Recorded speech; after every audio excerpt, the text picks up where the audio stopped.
To be honest, I think Chauncey Billups is definitely or arguably the most underrated player of all time.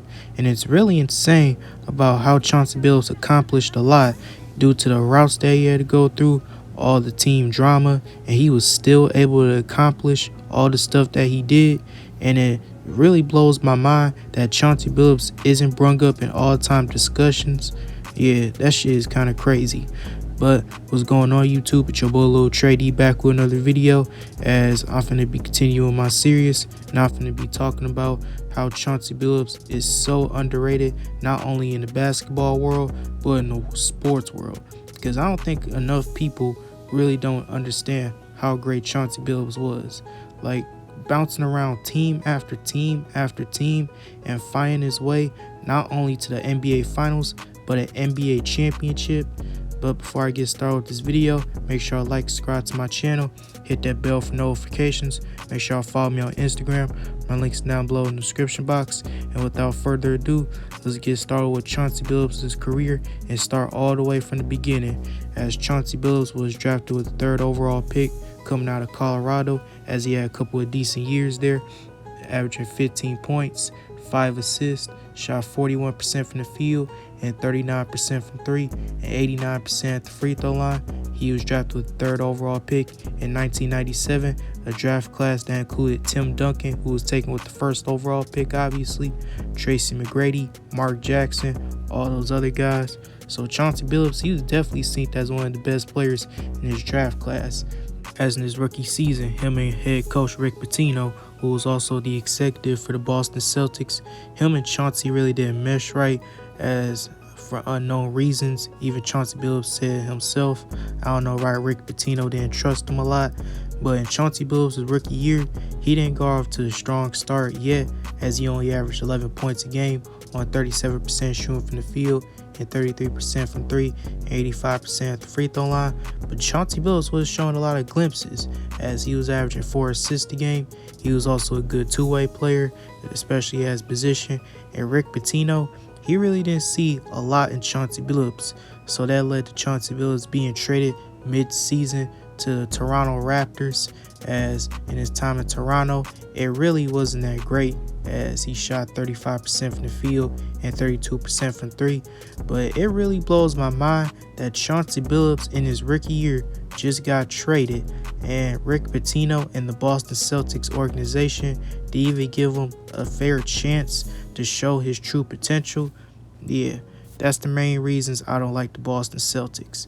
But moving on to his time in Toronto, like I said, he didn't really play that great, so that led to him going to his hometown Denver Nuggets, as in his time with the Nuggets, he averaged 14 points a game on 39% shooting from the field and 36% from 3 and 91% at the free throw line. Alright, he was putting up decent numbers, but it really wasn't that efficient enough, so that he spent 2 years with the Denver Nuggets, and then he was sent to the Orlando Magic and didn't even play a single game for them, as y'all can tell from the picture. But he never played a single game for the Orlando Magic. And then he was traded yet again, this time to the Minnesota Timberwolves. This is his 3rd team now in the last 3 years. This is some D-Lo-esque shit right here, as in his time in Minnesota, sure, in his 1st year, he only averaged 9 points a game on 42% shooting from the field and 38% from 3, 84% at the free throw line. But when we get to the 2002 season, Chauncey Billups, he was showing a lot of potential, as in the regular season, sure his numbers didn't show, as he only averaged 12 points a game on 42% shooting from the field and 39% from 3 and 88% at the free throw line. But Timberwolves starting point guard Terrell Brandon went out with an injury, as he only played in 32 games, so Chauncey Billups took his place in the starting lineup. And Chauncey Billups in the postseason, he was showing a lot of glimpses, as sure they got swept by the Dallas Mavericks led by Dirk Nowitzki and Steve Nash. But Chauncey Billups, he balled out, as he averaged 22 points a game on 45% shooting from the field and 40% from 3 and 70% at the free throw line. So it's not act like KG didn't have help. Chauncey Billups, he was stepping up big time in that series. But Timberwolves got swept, and they decided to bring back Terrell Brandon, as They feel like he could be the starting point guard going further, and they didn't see really enough in Chauncey Billups, as this man just came off of a decent playoff series against one of the best teams in the Western Conference, and they decided to not bring him back. They decided to keep Terrell Brandon, an injury-prone player. Yeah, that's a big what if.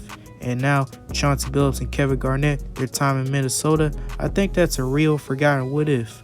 What if Chauncey Billups would have stayed in Minnesota? Would they would have gotten a championship? I don't know.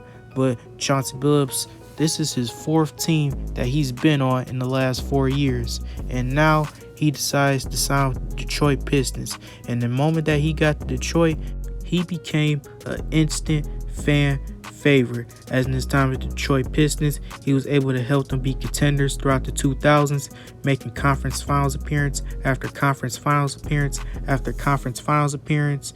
And Chauncey Billups, he was a 17-point per game scorer in his time in Detroit, along with 6 assists and 3 rebounds, even shooting 40% from the 3, especially in his time, because in the 2000s, three-point shooting really wasn't favored like that, and Chauncey Billups shot 40% from 3 on nearly 5 attempts a game. That's kind of impressive. He was also a great two-way player, as he was able to make 2 all-defensive teams and also making 3 all-NBA teams as well, even making an all-NBA second team in 2006, as he was able to help them win 64 games, and then he made 5 all-star appearances. He was also a great playmaker as well, as in his couple years with the Pistons, he was able to average 5 to 6 assists a game. And what we better known for that Detroit Pistons team is not because of their offense, it's because of their defense, as they were a complete defensive juggernaut. You could argue that this Detroit Pistons team is a top 5 or arguably a top 3 defense of all time. As I remember in 2004, as the Detroit Pistons, they held their teams to under 90 points per game, which is an NBA record, by the way. Because I remember against the Indiana Pacers in that Eastern Conference Finals series, where I believe the Pacers didn't even score over 90 points in none of those games. So that goes to show how insane the Detroit Pistons defense was. And Chauncey Billups, we all know what his resume is: all NBA performer, all defensive team performer, all-star appearances. But the icing on the cake has definitely got to be the 2004 NBA Finals against the Los Angeles Lakers so-called super team, as Chauncey Billups throughout the entire series averaged 21 points a game, 5 assists, shot 51% from the field and 47% from 3 and 93% at the free throw line. Yes, this man shot 50, 40, 90 throughout the entire NBA Finals, and he also did a pretty good job on Kobe Bryant. As sure, Tayshaun Prince also played well against Kobe as well, especially on the wing, as if Kobe finds his spot, Tayshaun Prince was right there to contest. But Chauncey Billups was Kobe's primary defender, and that led to Kobe having a horrible series, as he shot below 40% from the field and 20% from 3. And Chauncey Billups obviously outplayed Kobe in that series. He was way more efficient, and he wasn't really shot chucking like how Kobe did in that series. And for his efforts, Chauncey Billups and the Detroit Pistons beat the Los Angeles Lakers in a gentleman's sweep, and Chauncey Billups was awarded the Finals MVP, and deservingly so, as he was obviously the best player on that team. He led the team in scoring and also assists as well, and he also had a lot of efficient games, and he outplayed a top 5 player in the league at that time in Kobe Bryant. So Chauncey Billups deservedly won the Finals MVP, as this man was bouncing team from team from team. It's like a sack of trash, and he found his way to the NBA Finals and not only won a championship but a Finals MVP and outplayed Kobe Bryant. So shout out to Chauncey Billups for that, but I wish it could end right here. But there's a couple more things on Chauncey Billups' resume, as they were able to get back to the finals next year in 2005, but they lost to the San Antonio Spurs in a hard-fought 7-game series. And if it wasn't for Rasheed Wallace leaving Robert Horry wide open, the Pistons, they probably could have went back-to-back. Because if they would have won that game, Detroit, man, it would have been back-to-back yet again. But Robert Horry, thank you for not giving us that back-to-back title. But people still had hope for the Detroit Pistons due to their championship experience, as in 2006 they were able to win 64 games, which was a franchise record and the best record in the league. Boy, guys like LeBron James and Dwayne Wade coming up, it was real tough for the Detroit Pistons to get back to the NBA Finals, which they wouldn't ever again, as they lost to the Miami Heat in the 2006 Eastern Conference Finals, and then they lost out on Ben Wallace in free agency, and then in 2007 they lost to the Cleveland Cavaliers in the Eastern Conference Finals led by LeBron James. Then in 2008 they lost to the Boston Celtics led by their Big Four and Kevin Garnett, Paul Pierce, Ray Allen, and Rajon Rondo. So that means the Detroit Pistons went to 6 straight Eastern Conference Finals. 6 straight, but they managed to only get 1 ring and 2 finals appearances. And with the East getting tougher, they decided to move on from their franchise point guard and Chauncey Billups and sent them back to the Denver Nuggets in exchange for Allen Iverson. And in his time with the Denver Nuggets, I think that's really slept on and underrated part of his career, as when he got to the Nuggets, he turned them from a first-round exit to a conference finals team.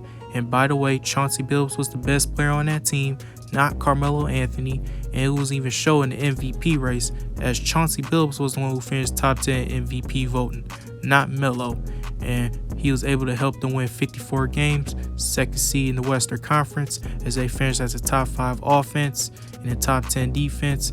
And they were able to get to the Western Conference Finals and push the eventual champions Los Angeles Lakers to 6 games. And then he got traded to the New York Knicks alongside Carmelo Anthony. And then he went to the Los Angeles Clippers, where he could compete for a championship alongside Chris Paul and Blake Griffin. And then he went back to the Detroit Pistons. He decided to retire in 2014 at the age of 37. So that was a real roller coaster of a ride for Chauncey Billups, as earlier in his career, this man was getting bounced from team like a sack of garbage, and he decided to find his home with the Detroit Pistons and was able to bring them their 3rd championship in franchise history and being the best player on that team and winning the Finals MVP. And it really blows my mind that Chauncey Billups is still not in the Hall of Fame. And he's one of the players to have a winning record over Michael Jordan, LeBron James, and Kobe Bryant. He even outplayed Kobe Bryant in the NBA Finals. He won the championship in the Finals MVP. So that goes to show how underrated he is. So Chauncey Billups, I hope you make the Hall of Fame. But that concludes this video. What y'all think? Hit that comment section down below. This your boy Lil Trady signing out. Stay safe and have a blessed day. Peace.